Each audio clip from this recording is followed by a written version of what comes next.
16 तारीख को सुबह माननीय राहुल गांधी जी को एक नोटिस दिया गया। उस नोटिस में करीब करीब 2 पन्नों जितने लंबे प्रश्न थे। वो प्रश्न कई ऐसे मुद्दे उठा रहे थे कि भारत जोड़ो यात्रा में जो कि लाखों लोग मिले राहुल गांधी जी से, उनके विषय में कुछ विक्टिम्स के बारे में, उनके नाम, उनकी जगह, क्या वारदात थी, इत्यादि इत्यादि। उस पर मैं अभी आऊंगा। लेकिन ये हुआ 16 को। दिल्ली पुलिस ने आके ये नोटिस दिया उनको कि हम आपसे चाहते हैं इन प्रश्नों का उत्तर। ये प्रश्न थे राहुल जी के उस वक्तव्य के विषय में जहां उन्होंने कहा था कि कई महिलाएं जो मिलती हैं वो डोमेस्टिक वायलेंस की बात करती हैं, बलात्कार की बात करती हैं और परिवार में उत्पीड़न की बात करती हैं। और इसके विषय में इस क्वेश्चनर ने उनके नाम, उनकी रहने की जगह, क्या हुआ क्या नहीं हुआ, ये सब पूछा गया है दिल्ली पुलिस द्वारा। आज फिर 19 तारीख को सुबह वही दिल्ली पुलिस के दस्ते और उनके साथ कुछ और लोग आए वही प्रश्न वापस पूछने के लिए, एक नया नोटिस लेके। बाकी चीजें हम बाद में लिखित रूप से देंगे दिल्ली पुलिस से, लेकिन हमने उनको आज कहा, हम लोग सब वहां प्रस्तुत थे और मैं आपके साथ शेयर करना चाहता हूं। ये एक बहुत ही विचित्र पहलू है, एक नया आयाम बनाया गया है उत्पीड़न का, प्रतिशोध की राजनीति का, धमकाने और धमकी की राजनीति का। मैं ये क्यों कह रहा हूं? मैं इसलिए कह रहा हूं कि इसका प्रथम बिंदु है कि एक 4000 किलोमीटर की यात्रा, 12 प्रदेशों, 2 यूनियन टेरिटरीज, जिसके दौरान श्री राहुल गांधी लाखों करोड़ों लोगों से मिले, 140 दिन तक चली। उसके विषय में 2 दिन में, 3 दिन में 2 बार आना और प्रश्न पूछना कि वो कौन महिलाएं थी, कब हुआ, कैसे हुआ उनके साथ, आपने ये किया वो किया, उसके विषय में कंप्लेंट कहां की, कब की, इत्यादि इत्यादि। हमको सबको लगा और हमने पुलिस दस्ते से भी कहा कि जरा बताएंगे कृपया कि आपने कितनी ऐसी राजनीतिक अभियानों के विषय में ऐसे प्रश्न पूछे हैं, सत्तारूढ़ पार्टी से विशेष रूप से या किसी और अभियान और यात्रा के विषय में।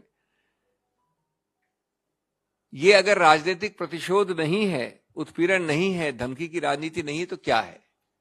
दूसरा, जैसा आप जानते हैं कि जब लीडर एक राजनीतिक अभियान करते हैं तो हर पक्ष के लाखों लोग उनके सामने आते हैं। कई की अलग अलग कंप्लेंट्स होती हैं, कई के अलग अलग दस्तावेज होते हैं, कई के अलग अलग भावनाएं होती हैं, उन सबको सुनना पड़ता है। और जहां संभव होता है वहां पर जो लोग चल रहे होते हैं साथ, उनको कहा जाता है कि आप ध्यान दें इसमें।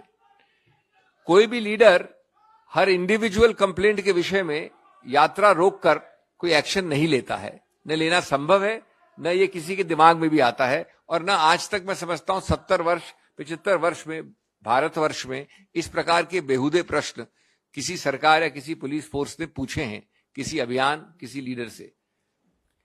तीसरा पहलू जिस वक्तव्य का संज्ञान लिया गया है इस क्वेश्चनर में, वो 30 जनवरी के श्रीनगर के वक्तव्य के बारे में कहा गया है। तो 30 जनवरी के श्रीनगर के वक्तव्य के बारे में दिल्ली पुलिस अभी लगता है जगी है 45 दिन बाद। और 45 दिन सुप्त होने के बाद और इतने दूरी के बाद, जगने के बाद, दिन 2 बार 3 दिन के अंदर पहुंच गई है। अब बहुत ज्यादा जल्दी है उनको। 45 दिन तक कोई प्रश्न नहीं, कुछ नहीं। ये तो आप ही निर्णय ले सकते हैं कि ये अचानक इतनी ज्यादा अलर्टनेस और गति और दिशा कैसे मिल गई दिल्ली पुलिस को। क्या वो राहुल गांधी जी के प्रश्नों से जो पार्लियामेंट में वो करते हैं, उनके संबोधनों से, उनके भाषणों से, या जो आजकल एक विशेष फोकस राहुल गांधी जी के ऊपर है सरकार का, उस कारण से, जो वो डिफिकल्ट अनकंफर्टेबल प्रश्न पूछते हैं उस कारण से ये अचानक दिल्ली पुलिस पहुंच गई है 45 दिन बाद। और हम इसकी भर्त्सना करते हैं। हम निश्चित रूप से जितने भी तथ्य हैं, जितने भी डिटेल्स हैं, उनको जोड़कर एक विस्तृत जवाब देंगे। लेकिन आज हम आपके समक्ष इसलिए आए हैं कि हम इस चीज की भर्त्सना करते हैं कि राजनीति को किस स्तर पे आपने गिराया है, किस प्रकार से आप हैरेसमेंट पे लगे हैं और किस प्रकार से आपने किसी सीमा को नहीं छोड़ा है। ये पूरा देश देख रहा है। राहुल गांधी जी के जो वक्तव्य पार्लियामेंट के अंदर हैं या बाहर हैं, उनका आप एक प्रकार से प्रमाणित कर रहे हैं। असहिष्णुता की चरम सीमा हो गई है, उत्पीड़न और धमकी और प्रतिशोध की भी। तो हम बाकी रिप्लाई अपने विस्तृत रिप्लाई में देंगे, जो आपके साथ बाद में शेयर होगा। जाहिर है दिल्ली पुलिस का प्राथमिक दृष्टि से इसमें कोई अधिकार क्षेत्र भी नहीं बनता है। दिल्ली पुलिस 2 दिन पहले आके ये मान के गई कि 10 दिन बाद आएंगे या 8 दिन बाद देखेंगे। अब आपने बाकी जो उदाहरण दिए उन सबके साथ दूसरी बार 3 दिन में पहुंच गई है। उनको मालूम है कि ऐसी यात्रा के विषय में ऐसे प्रश्न नहीं पूछ सकते, और अगर पूछें तो पर्याप्त समय देना पड़ेगा। उनको ये भी पूरी तरह से मालूम है कि जो उन्होंने खुद लिखा है वो 45 दिन पहले की घटना है। तो मैं समझता हूं कि इसमें प्रतिशोध के अलावा कोई कारण हो ही नहीं सकता, और ऊपर से इंस्ट्रक्शंस आए हैं। मैं कोई स्पेशल कमिश्नर के बारे में थोड़ी कह रहा हूं, मैं किसी कांस्टेबल के बारे में थोड़ी कह रहा हूं। ये तो सीधे ऊपर से इंस्ट्रक्शन आते हैं। मैं तो उनकी गलती भी नहीं मानता, जब गलती तो उनकी है जो उनके मास्टर्स हैं। उनको किसी चीज के संतुष्ट होना न होना ये कसौटी ही गलत है। उनको जो करना है वो करेंगे, वो पूर्व निर्धारित है। आप समझते हैं कि मेरिट्स के आधार पे वो करते हैं, लेकिन हमको इससे कोई भय नहीं है, क्योंकि हम जानते हैं कि कानून भी क्या है, हम जानते हैं कि हमारे अधिकार भी क्या है, और हम जानते हैं कि हमको क्या लिख के बताना है। लेकिन इसका पूरा संदर्भ देखिए। कभी ऐसा हुआ है जिस प्रकार की बेहुदा बात के बारे में हम बात कर रहे हैं कि यात्रा में आप चल रहे हैं उसके बारे में प्रश्न पूछे आपको कि कौन मिला, किसने क्या कहा, कौन है वो, क्या नाम है उसका, कहां रहती है। ये तो अद्भुत चीज है। लीगल एक संदर्भ में होता है। इस प्रश्न का उत्तर मैंने अभी दिया और इसके तुरंत बाद अशोक जी ने दिया। संदर्भ क्या है? संदर्भ है एक पॉलिटिकल राजनीतिक अभियान।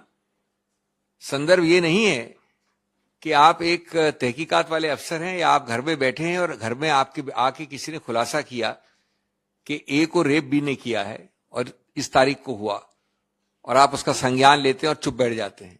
एक यात्रा में आरोपित, अब सच्चाई क्या है अभी तो सिर्फ एक क्वेश्चनर आया है, लेकिन पुलिस का ये कहना है कि जिसने आके आपको क्या पूछा, क्या बताया, कौन है, ये यात्रा के संदर्भ में तो कभी कोई कानून, कोई भी नहीं कोई कानून कह सकता कि कोई यात्रा कर रहा है व्यक्ति तो वो कोई गलत काम या गैर कानूनी काम कर रहा है, अगर वो यात्रा तुरंत रोक कर सबसे निकटतम पुलिस स्टेशन में जाके दर्ज नहीं करवाए एफआईआर। ये कभी सुना है आपने? ये तो आपके कॉमन सेंस ही बताता है आपको। और दूसरा, ये तो सिर्फ बहाने निकाले जा रहे हैं हैरेसमेंट के, प्रतिशोध के, उत्पीड़न के, और तीसरा उसके लिए समय नहीं दिया जा रहा है। ये दूसरे बार 3 दिन में आना, जैसा उन्होंने कहा कैमराज और कमिश्नर और ये और वो, ये सब सिर्फ एक माहौल बनाने के लिए, हैरेसमेंट, धमकी, भय इत्यादि। तो संदर्भ देखना जरूरी है। कानूनी सिर्फ नहीं होता, संदर्भ में होता है। हफ्ते भर 10 दिन जो मांगा गया है, मैं ऐसे नहीं कहना चाहता, आप थोड़े आश्चर्यचकित भी होंगे, लेकिन अभी हम सिर्फ इतनी बात कर रहे हैं, हम डिटेल्स की बात नहीं करेंगे। अभी हम सिर्फ इतनी बात कर रहे हैं कि ये प्रश्नोत्तर वाला जो क्वेश्चनर है, यही पूरी तरह से अवैध है, राजनीतिक प्रतिशोध की चीज है, और इसका कोई भी आधार नहीं है। शुक्रिया।